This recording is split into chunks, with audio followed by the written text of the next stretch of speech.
All right, so this does remind you your triangle congruence quiz is on Monday. It will have a proof or two on it, so we're going to prepare for that here in a second. We're going to find the measurement of angles 1, 2, 3, and 4. Which one is the easiest to find first? Angle 1. Why is angle 1 easiest? It's vertical. We know what vertical angles are? Congruent. So angle 1 is 31 degrees. What other angle is really easy to find? 4. Angle 4. I mean, 2 is easy, but relatively 4 and the 90-degree angle are also vertical angles. So vertical angles are still congruent. So 4 is 90 degrees as well. Then to find angle 2, there are two options. What is one of them? Subtract 180. Add 31. 90 minus 31. You both said two options. All right, so we all know there's 180 degrees. You got 90 degrees and you got 31. You can add them up to 121, subtract from 180. You would get that.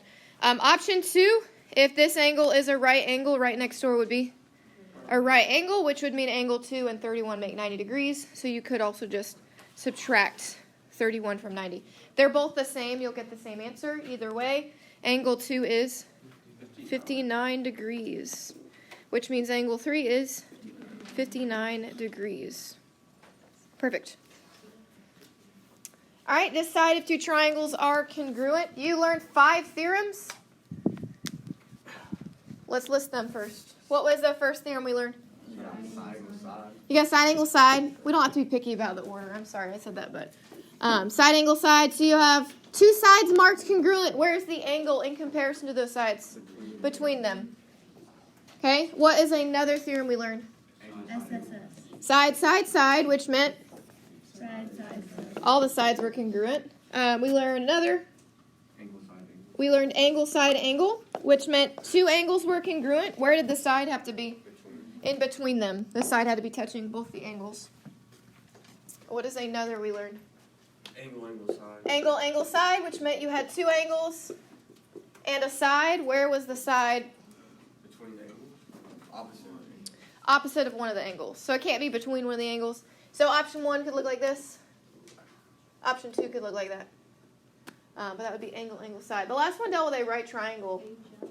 Hypotenuse, leg. So where is the hypotenuse always located? Across the right angle. And then a leg is which any of the other sides. Yeah, either of them. Perfect. So we're going to figure out if they're congruent, and if so, state which theorem. So in the first, what is marked congruent? We got two sides, and we have an angle. It is a right angle. You always want to ask yourself if it's a hypotenuse leg. Is this triangle marked congruent by hypotenuse and a leg? No. Hypotenuse isn't marked. This is the hypotenuse. So the next thing, you have two sides and an angle. Is it side, angle, side? Mm-hmm. Yes. So determine if they're congruent. Yes, they're congruent. And it is by side, angle, side. Number 2, are these two triangles congruent? Yeah. Yes. By which theorem? What? The second one? Angle, angle. Oh, there's 3 sides. There's 3. So there's a side, and a side. I know, it's okay. Which would be side, side, side. It's okay. Devin was answering the next one. Are we all okay with side, side, side? Yeah. Okay. Number 3, we do have two sides and an angle. So is it side, angle, side? Yes. The angle is between the two sides. Number 4 is a right triangle. You always want to ask yourself, is it hypotenuse leg? Yes. Yes. The hypotenuses are marked congruent and a leg is marked congruent. So this is yes by hypotenuse leg. Number 5, we've got two angles and a side. So is it angle, side, angle, or angle, angle, side? Angle, side, angle. Because the side is touching both of those angles. And then last, are these two congruent? By which theorem? Side, angle. Side, angle, side.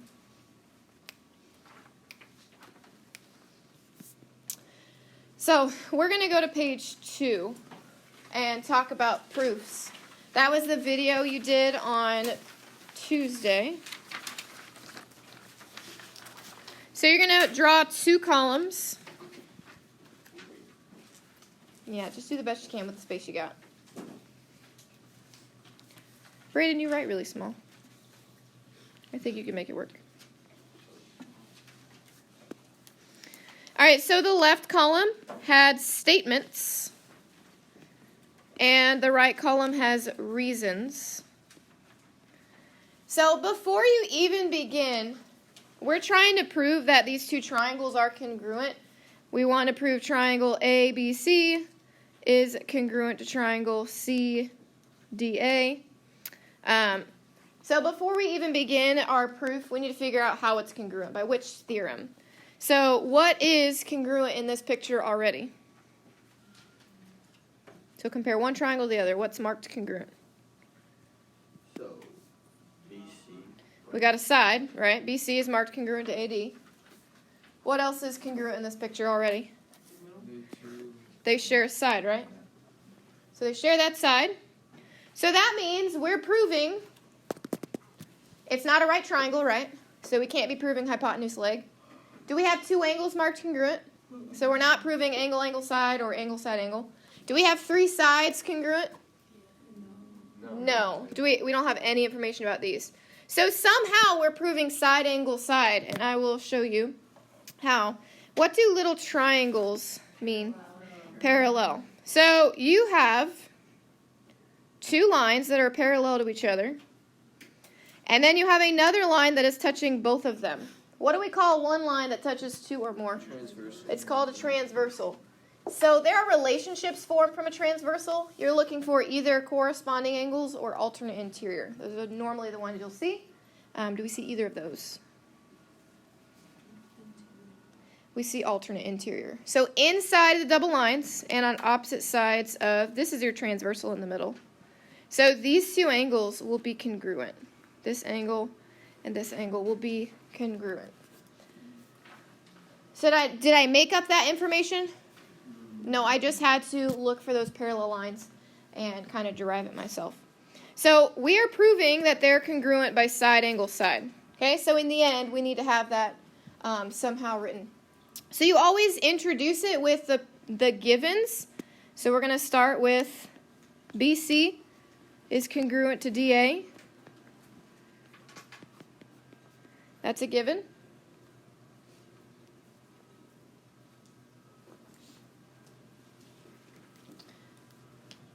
We have a second given, and it is that we have parallel lines, right? BC is parallel to AD.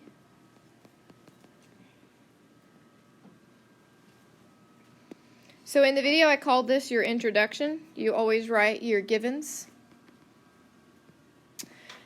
From here, we know we're trying to prove side, angle, side, yes? So we started with this side. BC is marked congruent. BC is congruent to AD. So we already have one of the sides listed. So we need the angle and then the other pair of sides listed as well. So let's go ahead with the angle. What set of angles were congruent? DAC and BC. Correct. So you notice how he didn't name it with one letter? I'll erase this so you can see better. So we got a side, we got an angle. Could I name this angle angle C? No, because it has 2 angles with that vertex. So you'd have to use 3 letters. So what do we want to name that angle? BCA. BCA, sounds good. Angle BCA is congruent to, so we want to name it congruent to this angle down here. So I said B, then C, then A. So I need to list it in the same order. What corresponds with B? D. So I would say angle D, and then A, and then C. And then how did we know these were congruent? What kind of angles were they? They were alternate interior angles.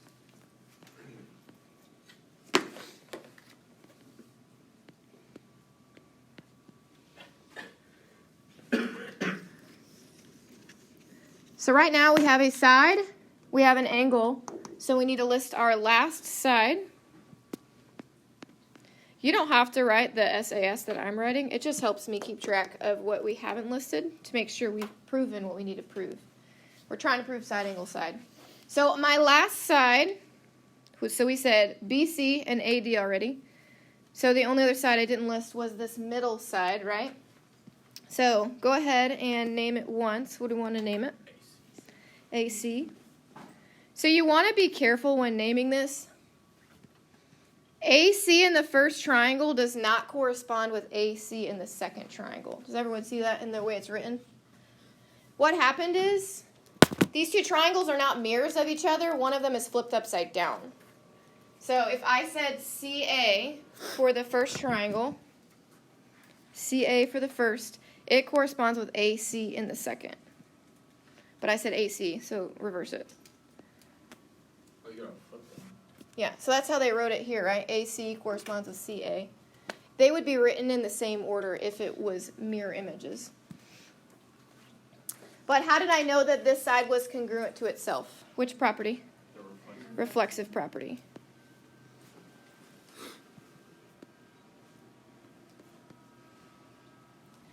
So you always start with your givens, and then you go through, this is called the body of the proof. This is where you write your definitions, your properties, all that stuff. And then the last thing is your conclusion. Because we have side, angle, side listed here, we can conclude that triangle ABC, we're just rewriting this, what we're trying to prove here. We prove that triangle ABC is congruent to triangle CDA. And what is our reasoning? What theorem? Side, angle, side. You don't have to write theorem, you can if you wish. But your last part is your conclusion.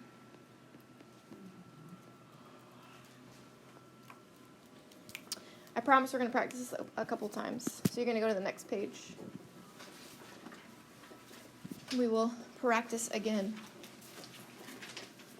So it says write a proof.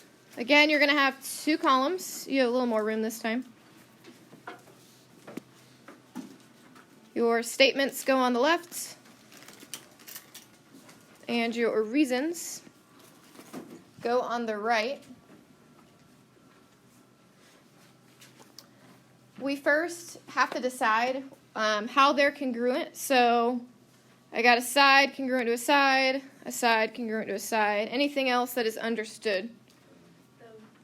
The middle side they share. So how am I proving that these two are congruent to each other? Side, side, side. So we'll start with our givens and then go from there.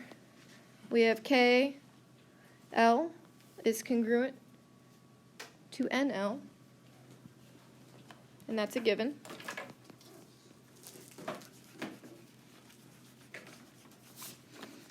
And then the second given is that KM is congruent to NM.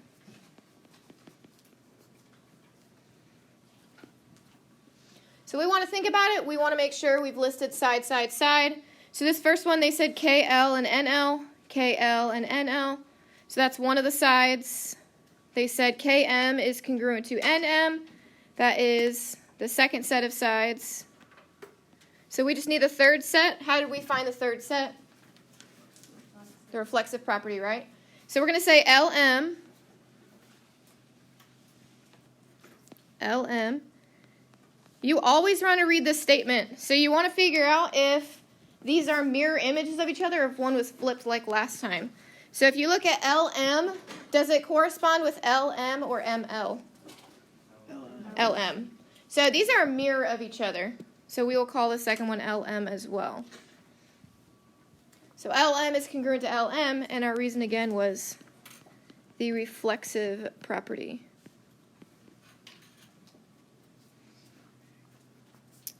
So have we proven side, side, side? Yes. So then all we say is triangle KLM is congruent to triangle NLM.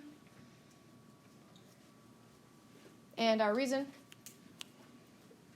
Theorem, side, side, side. Side, side, side. That's good.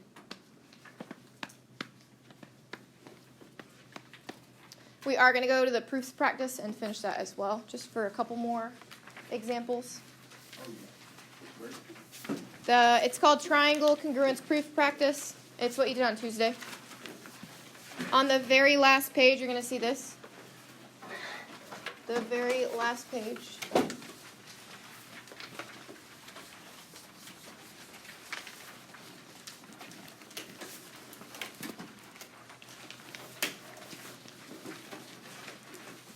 So this one. Go ahead and draw your two columns.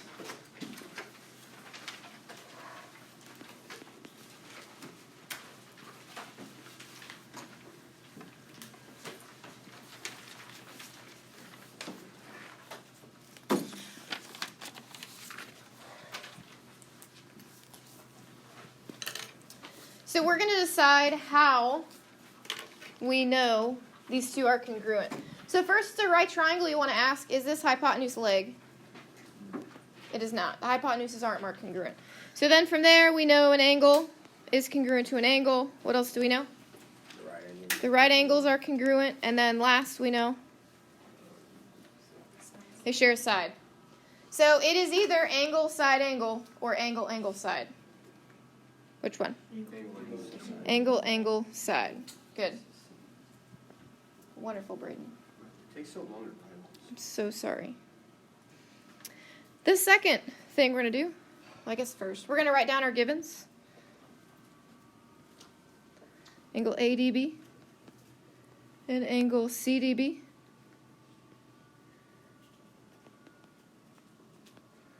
Are right angles.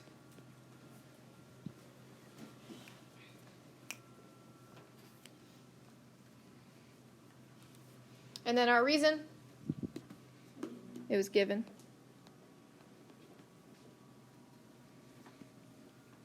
And then the second thing that was given, angle A, is congruent to angle C.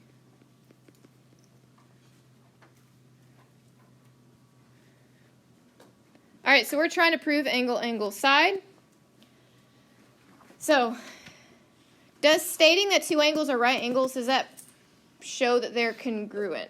Does it flat out say that they're congruent? No. You would need to know what a right angle is. So no. I know you know, but it's not saying blah blah is congruent to blah blah. So this is not a part of my angle, angle, side when I write along the side. This one, however, it point blank says angle blah blah is congruent to angle blah blah. This is one of the angles in angle, angle, side. So we need to list the second set of angles that are congruent. So they already said angle A and angle C.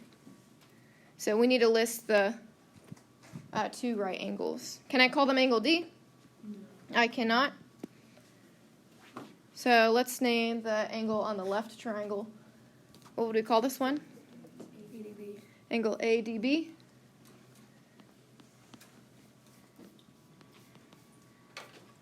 ADB is congruent to, so we want the angle on the other side. So angle, what corresponds with A? C. And then what corresponds with D? D. And then B. And our reason was you can use one of two things. You could say that right angles are congruent. This is a theorem we talked about for a hot second. Or you could say that it's because of the definition of a right angle. Because what's the definition of a right angle? It's 90 degrees, right? It's not like obtuse where there's a range. It's literally 90 degrees. So they're both the same.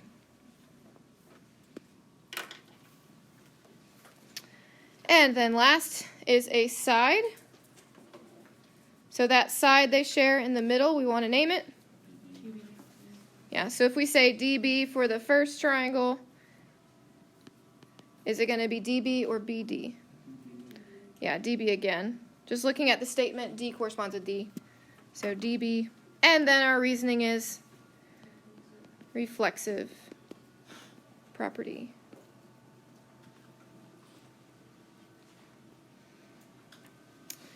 And then last, we'll see if you can even see this on the screen, maybe. Triangle ADB is congruent to triangle CDB because of angle, angle, side.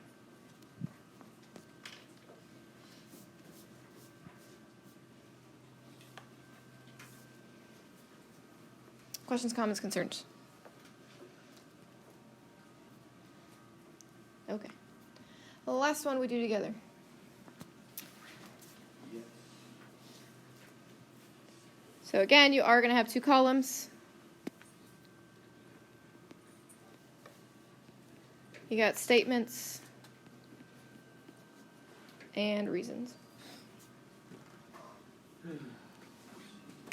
So what is, before we even read it, what do we know is congruent? AC and C. Well, before that. I haven't read this yet. Before that, I know I have vertical angles, yes? So vertical angles are congruent. I got that going for me. The only thing they gave me is that C is the midpoint of BD. If C is the midpoint of BD, what do I know about BD?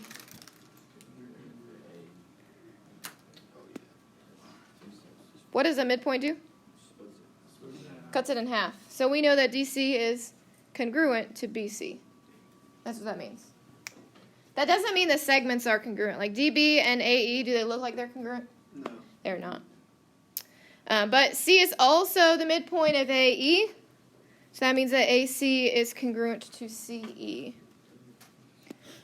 So what theorem are we going to use to prove they're congruent? Side angle side. So start with your given. C is the midpoint. Brady, you're almost done. Braden. Midpoint of BD and AE.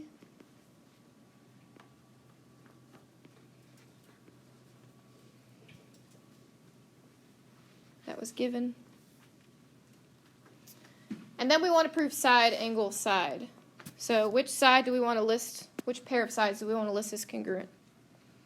There's no wrong answer. Just pick a pair. BC? Oh, BE. No, B. That's a wrong line. Oh. What is BD congruent to? Oh, so BC and CD. Yeah. So we're going to say BC is congruent. But if I say BC, what does BC correspond with? DC.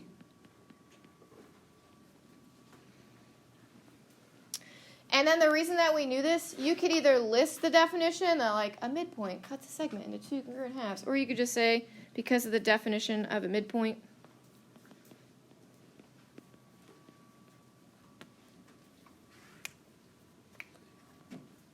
So there's our first set of sides.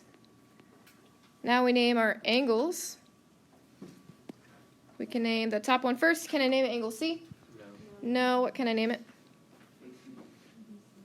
BCA sounds good. Angle BCA. So if I say BCA, what does that correspond with on the second? DCE. DCE. And then our reason, what kind of angles are they? They're vertical.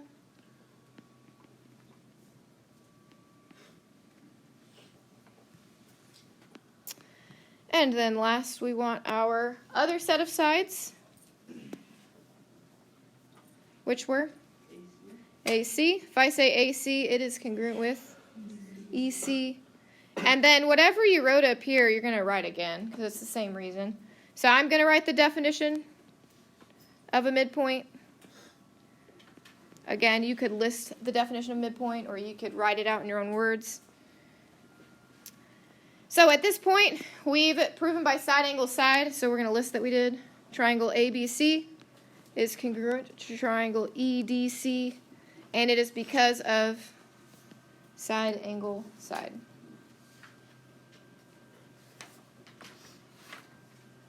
Yes, sir. How did I magically get a midpoint? I did not. That's what he says. C is the midpoint. Yeah. It's a good question, though. You can't just make it up, so you have to get it from the beginning. That's okay. This is not written anywhere unless you have that half sheet of paper already on your desk, and that's fine. You can, I'll hand you one. this is what the worksheet looked like. And we did examples of it on. Do you need one? You don't need one? Sam, do you need one? Sam, do you need one? Can you grab the one? You have one under there? Yeah, I have one.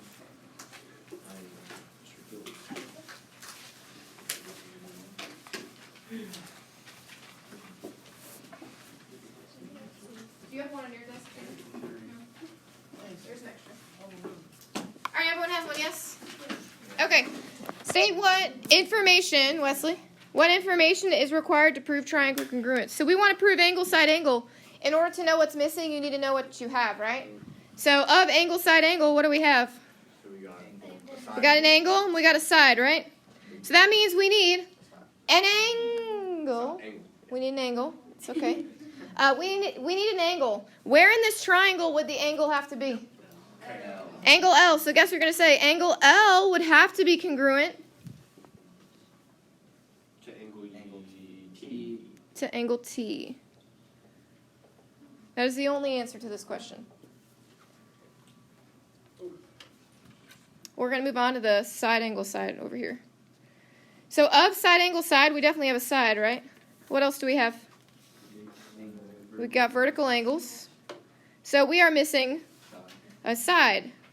So which side on this first triangle would have to be congruent of side angle side? WV. WV. And NV. So if we said WV, we would have to say MV.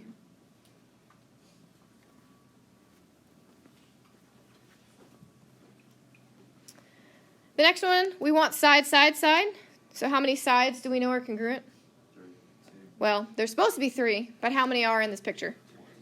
2. So you got the one that's marked, but also the one they share. So that means in our top triangle, which should also be congruent?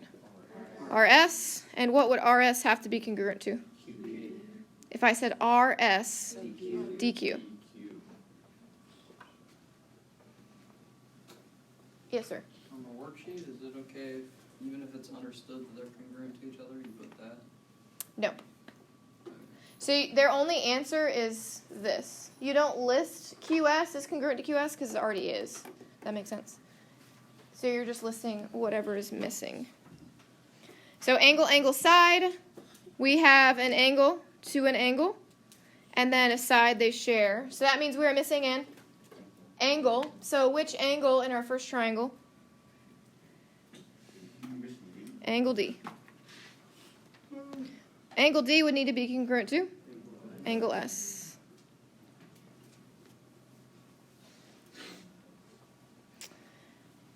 And then in the last, we want hypotenuse leg. So what is marked congruent, the hypotenuse or the leg? The leg. So we need the hypotenuse marked congruent to a hypotenuse. So which side is the hypotenuse? WX. So if we said WX, what does it need to be congruent to? KV. I swear the worksheet is not These questions were from it, but it's fine. Yes, sir. Alright, what if like 2 parts are missing? There will only ever be one. So if you think there are 2, you're missing either vertical angles or a side or something. Marshall.